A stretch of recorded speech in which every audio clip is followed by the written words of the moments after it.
पुराना कुआं। एक गांव था जहां सब कुछ शांत और सामान्य था, लेकिन गांव के एक कोने में एक पुराना सूखा कुआं था। गांव वाले कहते थे कि उस कुएं के पास रात को कोई नहीं जाता, क्योंकि वहां एक औरत का भूत रहता है। कहते हैं कई साल पहले उस कुएं में एक औरत की रहस्यमय मौत हो गई थी। तब से हर अमावस्या की रात को वहां से किसी के रोने और चूड़ियों की आवाजें आती थीं।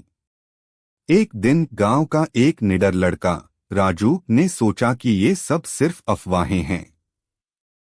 उसने अपने दोस्तों से शर्त लगाई कि वो रात को कुएं के पास जाएगा। सबने मना किया, लेकिन राजू नहीं माना। रात को वह अकेला टॉर्च लेकर कुएं के पास पहुंचा। जैसे ही उसने कुएं में झांका, अचानक टॉर्च बंद हो गई। अंधेरे में उसे किसी के साड़ी की सरसराहट सुनाई दी। डर के मारे उसने पीछे मुड़कर देखा। एक सफेद साड़ी में एक औरत, उलझे बाल और खून से भरा चेहरा। राजू की चीख सुनकर गांव वाले दौड़े आए, लेकिन वहां कोई नहीं था।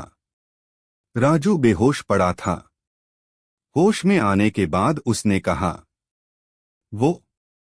वो कुएं से बाहर आई थी और कह रही थी, मेरी मदद करो, मुझे इंसाफ चाहिए। उस दिन के बाद राजू कभी उस कुएं की ओर नहीं गया और न ही गांव में किसी ने उसे फिर छेड़ने की हिम्मत की। सीख, कुछ रहस्य रहस्य ही रहने दो।